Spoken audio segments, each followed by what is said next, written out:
Hello, good morning mga Mars. Nandito tayo ngayon sa aking mga kapirhan.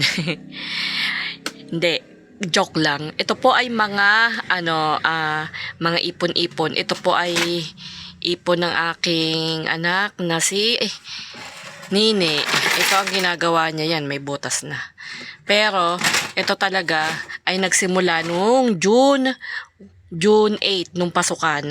Ngayon, sabi niya, ito ay iipunan niya hanggang sa ano niya bubutasin sa pag magsi-senior high school na siya. Grade 6 pa lang siya ngayon, kaya matagal-tagal to. Baka makailang ganito pa. Ngayon, ito naman yung mga konti-konting yung mga natitira-tirang barya dyan, nilalaglag ko lang dyan. Tapos dito meron pa din. Yan, ito naman yung mga, yan, medyo madami-dami. Nakukuha sa, ito yung galing sa, yung sa video okay na hulog-hulog 5 piso at saka sa may car wash. Ito ang share ko. Ito ay aking bubuksan. Ito, ang laman nito ay 100 lahat. 100 pesos ang hinuhulog ko dito. Ngayon, kailangan ko tumbuksan kasi meron tayong tutubusin. Kasi sabi nga nila, pagka may nakasangla ka nga, tapos, naisip ko lang din yun, may nakasangla ako na alahas, tapos, na tumutubo yun, samantalang meron naman ditong pandagdag sa pangtubos, at least, hindi natutubo pag natubos ko na kasi sabi nga, ang tumutubong utang ay para kang sayang na ipon. Sayang nakita yung tumutubong utang. Kaya yan. Kailangan ko itong buksan dahil magtutubos tayo ng isang papel de ahensya. Isa lang kasi kung ano lang kayang abutin. Pero marami akong nakasangla Kaya lang isa lang. Mag-iipon na lang ulit tayo ng pangtubos. Yan, eto. O-open na natin ang ating alkansya na ang laman ay tigwa 100. Magkano kaya ang laman nito? Sayang yung alkansya, no? Kaya lang ang bili ko dito ay 88. Yung sa mga Japan yan, 88. Open na natin. Kano kaya? Nako, medyo mahirap pala to. Ito kaya. Yun. Yan, madali lang pala dito. Open na natin. Yan, ingat lang tayo sa pagbubukas kasi matalas to, lata pa naman to. Tapos kutsilyo. Kailangan wag gagayahin ng mga bata o kaya magpapatulong kung gusto mag-open ng alkansya na delikado, magpatulong sa mga magulang o nakakatanda. Yan, konti lang nga nabukas ko Medyo matalas, kaya ayan na na natin. Medyo nasisilip-silip ko na.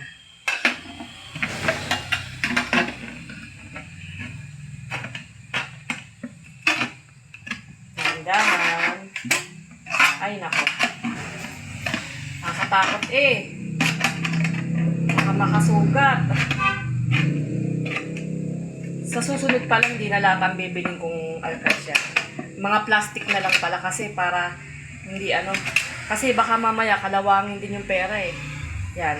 Tama na siguro yung ganyang kalaki. Makukuha naman yan. Ayan Puro 100 yan. Yan kaya.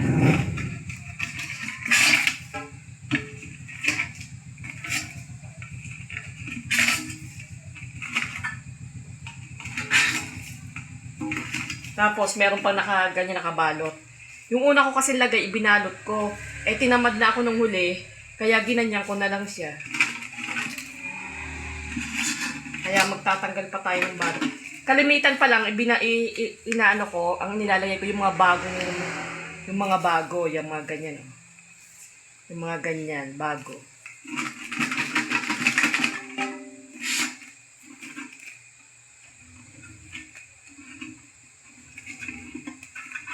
Parang konti lang. Tingnan natin. Wala na. Ayan o, wala na. Tapon na natin to. Okay. Ito na ang nakuha natin sa alkansya. Ito yung laman lahat ng alkansya. Tapos, ang gagawin natin, bibilangin natin. Yan. Kung nakikita nyo, may mga nakabalot na ganyan. O, may nakalagay pa nga 100 eh. Pero, ngayon, parang konti lang to kasi tigwa 100. Siguro, ano kaya no? Kung tigwa 1,000 man lang to, no? Ang dami-dami siguro nito. Abot siguro to ng 100,000. Kaya lang, yan lang ang kaya nating ilagay eh. Pandagdag lang naman to. Bibilangin natin. Bilangin muna natin. Tingnan natin kung magkano ang kalalabasan.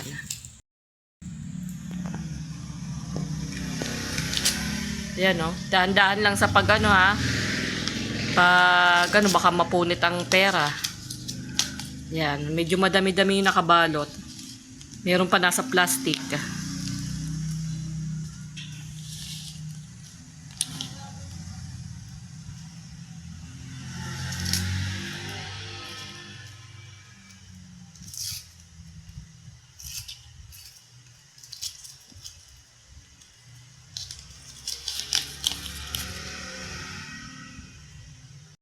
Konti na lang ang ating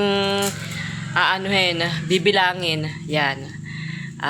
Marami na kaming nabuksan. Yan ang mga papel at saka plastic, oh. Mga nagkalat na. Konti na lang yan. Tapos, ito na. Ito na. Medyo konti nga lang. Yan. Mukha lang marami. Kasi, tigwa 100. Pero, konti lang. Yan. Ito na. Tapos na natin bilangin. Itong mga bago na to, lumabas siya na 7,500. Napakaunti lang pala. Tapos ito naman, 5,200. Kaya ang kinalabasan nito ay 12,700 lang lahat. Yan. Malaki pa idadagdag natin. Kasi medyo malaki-laki yung tutubusin natin eh. Ayan o, ang unti lang. Yon. Yun lang mga Mars. Salamat po sa panonood. Thank you. Bye-bye.